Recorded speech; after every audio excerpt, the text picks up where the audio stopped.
So I bought 2 of these frames. I also bought some of their 8x10 frames. I'm gonna remove the backing from all of my frames. And I did want them to fit in with my color scheme, so I'm gonna be using those 2 Rub and Buff colors that I was using earlier, and with my foam brush, I'm just going to wipe those onto my frames.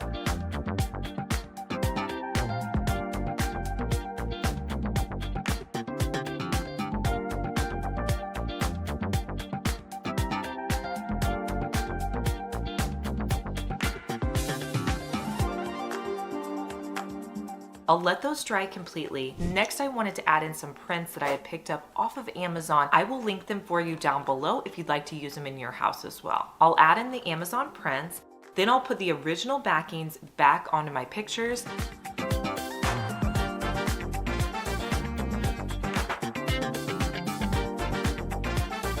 And you could see how I displayed them in my bathroom on my shelf.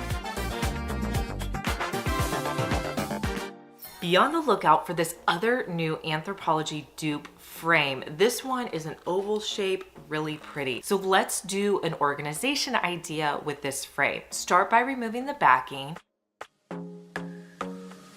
Again, let's use those 2 Rub and Buff colors to add in that really pretty tone.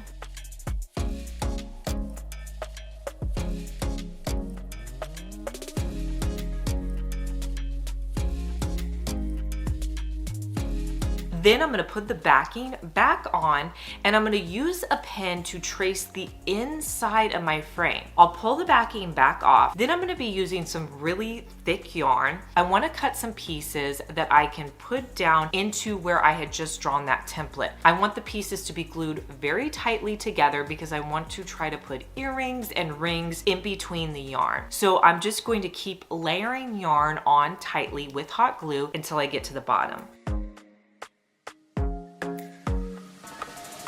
Once I get to the bottom, I'll just put the backing back onto my frame. I didn't glue it or anything, just put it back on. Next, this is something you can put out in your bathroom to organize your stud earrings or your rings. For this next project, pick up a clear Dollar Tree vase. You're also going to need some rubber bands. Start by taking your rubber bands and you're going to place them around your vase. As you're doing this, you're creating a design that you're going to be spray painting later. So when I'm doing this, I do want to kind of cross the rubber bands over on top of each other, making a fun, interesting pattern. I want to spray paint the inside of my vase. So I'm going to tape up the outside and cover it so that when I spray paint it, I'm not gonna get any spray paint on the outside.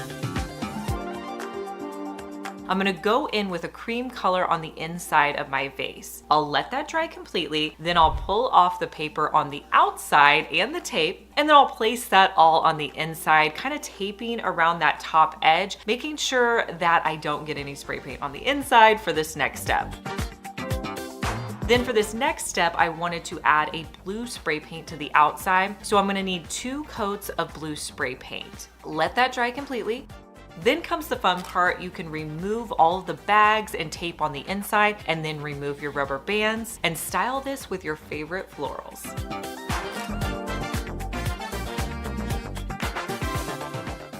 If you like a vintage look, here's an option you can try. Use one of the white stools and you're going to, again, take off all the plastic. I'm going to remove those black feet at the bottom. Then you want to go to your local thrift store and find a tray that you love, something that really speaks to you. I found this silver tray. I thought it was adorable. And the only criteria that you need to have is the tray needs to be wider than your stool for this project. But it's so easy to put this together. All you have to do is add a little bit of E6000 to the top of your tray and then place your tray on top. Let it dry for 24 hours and then the next day you can style it in your home. It makes a great side table.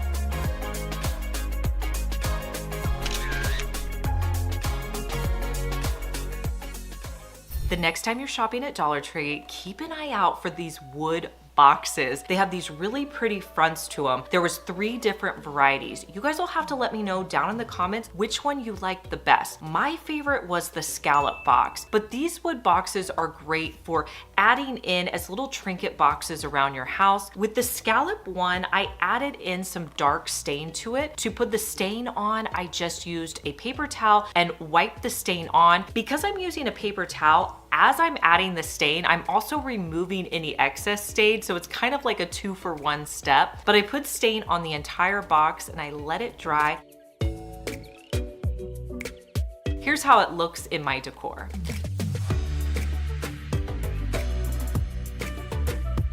If you've made it this far in the video, thank you so much for watching. Comment the word of the day, which is DIY.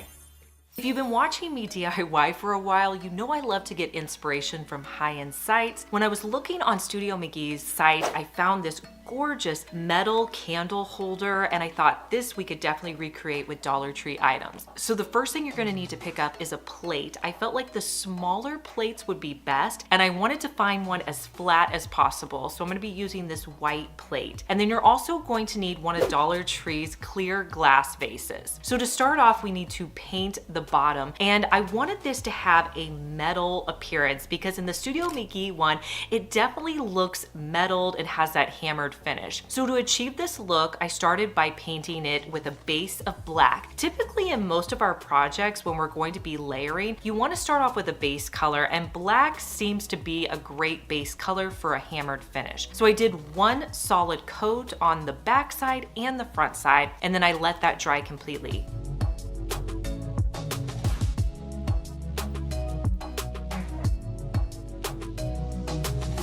Next, I'm going to try to add that hammered finish onto the plate. So I pulled out 4 colors from acrylic paints that I had. I was going for silvers, golds, I wanted some whites, and I also went with like an espresso brown color. So I'm gonna put those colors out, and then using a paper towel, I'm gonna take a paper towel and crumple it up. I'm gonna dip the paper towel into my paint, and then I'll dab it on my craft table to get off any excess. I want very little paint on my paper towel for this next step. Then I'm gonna start dabbing the various paint colors onto my plate. So I'll put on the gold, I'll add the silver, then I'll come in with the white. Now at this point, you really need to start blending. So to blend, I want to start bringing back in some of those dark colors. So next I'm going to be adding in that espresso brown color, and that's going to tone down the colors and kind of mix them together really well.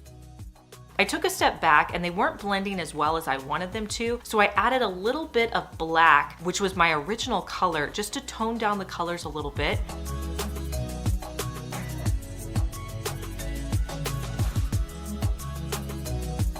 Once I was happy with it, I let it dry completely. Then I used some E6000 on the bottom of my glass vase, placed it on my plate, and when that was dry, I just added in a candle, and you guys will have to let me know how well you think my dupe turned out.